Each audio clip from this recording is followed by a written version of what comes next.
The first homologous series that we are going to look at is a homologous series called the alkanes. The alkanes. So your alkanes will fall under a group called your hydrocarbons. They're called hydrocarbons because they are organic molecules that contain carbon and hydrogen only. Hydrocarbons are organic compounds that contain carbon and hydrogen only. So how do you then see an alkane? It will have only single carbon bonds. So there will only be single bonds between your carbon atoms. So you're going to have carbon atoms single bonded, all of them with their respective hydrogens. Then alkanes will have this general formula. So this is the general formula for alkanes, which then means if you have an alkane with, let's say, 2 carbons, the N will then be a 2. Then this N again will be a 2. So an alkane with 2 carbons will have then 2 times 2, which is 4 plus 6. So it will have a molecular formula, which is C2H2 times 2 plus 2, which means it will be C2H6. So all your alkanes, regardless of the number of carbons, all your alkanes will always follow this general formula, CnH2n plus 2.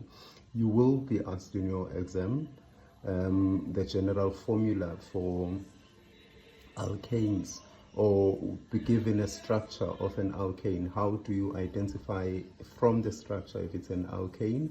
It will be carbons and hydrogens only, and the carbons will only be single bonded. Then the name of an alkane will have a suffix A and E. The suffix in the name of an alkane will be A and E, so it comes from there. Then an example will be pentane. A and E at the end tells me it's an alkane, which means that all the carbons in that particular structure are single bonded. And then the pent, remember from our previous video, the pent means it's 5 carbons. So I have 5 carbons with only single bonds between them and the hydrogens. And alkanes are said to be saturated. It's an exam question again. What do we mean when we say they are saturated? It means that they only have single bonds between the carbons. Saturated hydrocarbons, they only have single bonds between the carbons. So if you're given maybe a name, pentane, and then you are asked, is this saturated or unsaturated? You look at the last part of the name. Okay, I see an ane there, which then tells me it's an alkane. Then that means it is saturated. Why is it saturated? Because it only has single bonds between the carbon atoms. Then if I then have to draw the structure for pentane, maybe structural formula. So our organic compounds are represented in a number of ways. One, they can be represented using a molecular formula, which is a formula that just tells you the number of carbons as well as the number of hydrogens that are there in that particular compound. But I can also be given a name like this, and then the name is going to tell me how many carbons and the types of bonds that are there between those particular carbons. And I can also be then given a structural formula. So I'll use pentane and draw the structural formula of pentane. So pent means I have 5 carbons. So this will be 1, 2, 3, 4, 5. I have 5 carbons, and since it's ane, that means I should only have single bonds between those carbons. And then remember earlier we said each carbon is supposed to have 4 bonds. Therefore, I need to then add my hydrogens. So that's my first one, second one there. Now this is why I don't normally add them, because they usually take a long time, but for you to be able to get all your marks in drawing a structure, you will need to show all of them. So this will be the structure for pentane. 5 carbons, pent, ane, all of them are single bonded, and then the general rule will be each carbon needs to have 4 bonds.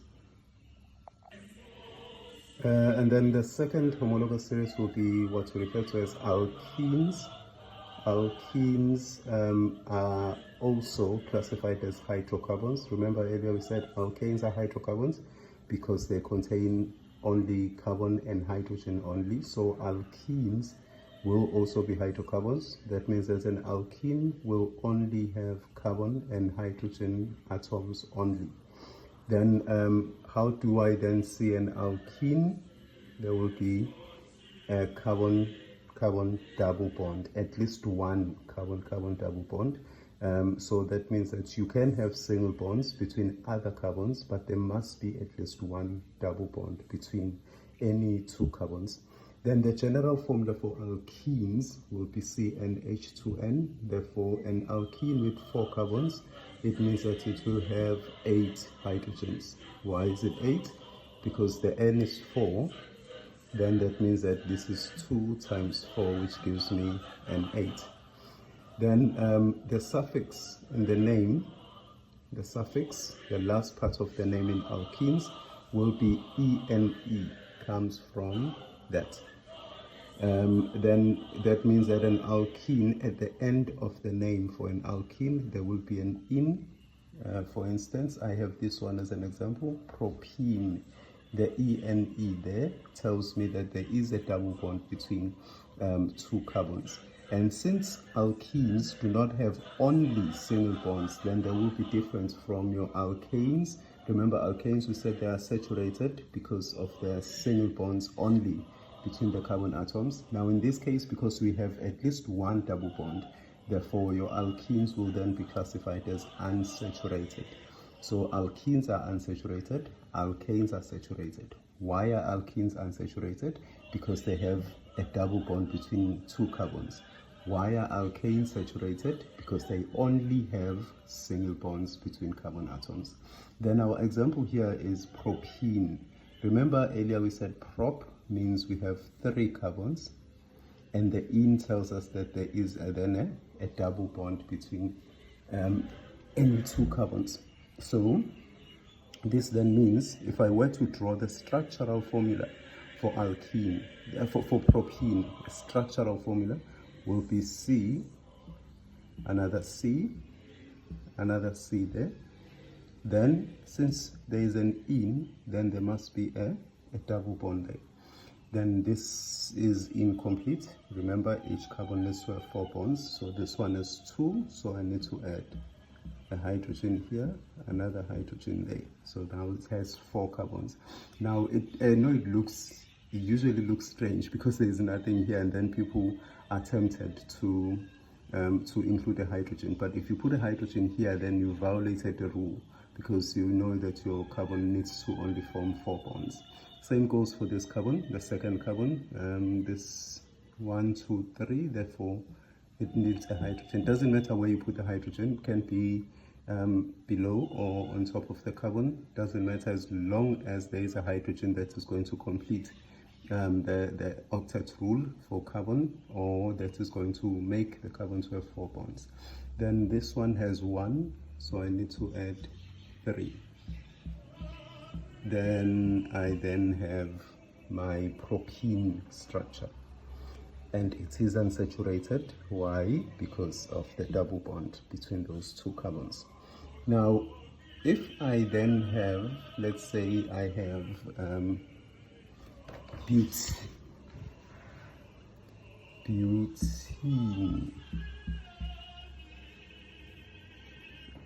How many carbons are denoted by but? It is 4. 1, 2, 3, 4. Then I will not write the hydrogens in this one, but I just want to show you something. So this is 4 carbons, and then I put a double bond there. And then another person decides, no, it's but, So I'll say it's 4, 2, 3, 4. Then the person puts a double bond here. So now these are two different structures, even though they have 4 carbons, and they both again have a double bond somewhere. Therefore, they can be said to represent butene. But to differentiate between the two structures, because they are different, that means they need to have different names. Therefore, I have to then indicate the position of the double bond. So if I start on this carbon, 1, 2, 3, 4, then that means this can be then named as but-1 in. Now let me explain what this means. 4 carbons. On the first carbon, I have a double bond. 4 carbons. On the first carbon, I have a double bond. Whereas this one will be but-. Then on the 1, 2, 3, 4, that means that on the second carbon I have a double bond. So these will be the correct IUPAC names for these two structures. So for this one, why did I not then include a number here? That is because if this is here, it's on the first carbon, but if I put it here, then I'll have to start on this side again and say this is my carbon number 1. So whenever I'm counting or numbering my carbons, I have to start on the side where the double bond is the closest. So when it was here, I started on this side because it was closer when I started on this side. But if it is here now, I have to start on the other side. Very, very important. But we'll be doing the naming rules as we move along, maybe in another video. But this is very, very important. So in compounds that contain double bonds, you have to mention the position of the double bond so that the structure that can be drawn from that particular name is clear. Okay, so the third and last hydrocarbon group is going to be what we refer to as alkynes. There is a Y and E there. And how do I say alkynes? I think you know that you can see the trend now. Alkynes will have at least one triple bond between 2 carbons. So alkanes, single bonds, alkenes, double bond, alkynes, triple bond. Then the general formula for alkynes will be CnH2n minus 2. And the suffix will be YNE. The suffix will be YNE. So at the end of the name, there will be that YNE that comes from there. So alkanes, A and E, alkenes, E and E, then alkynes, Y and E. Then, as you know, these are saturated because they have only single bonds between carbons. Now these will be unsaturated because they have at least one triple bond. So it's not only single bonds. Then an example would be propyne. The name, remember, prop, the stem, 3 carbons, Y and E, triple bond. Therefore, 1, 2, 3. Then let me put it here. Then I have a triple bond there. Then I have to then fill in the hydrogens. I'll have H here. Do I put a hydrogen here? Now let's see. 1, 2, 3, 4 on this carbon. So there shouldn't be any hydrogen here. But here I have 1. Therefore, I'll have to put a hydrogen, and another hydrogen. Now remember the rule that we followed when it comes to the alkenes. When you are naming, same thing is going to happen here. Let's say I have an alkyne with 5 carbons and the triple bond is here. So Then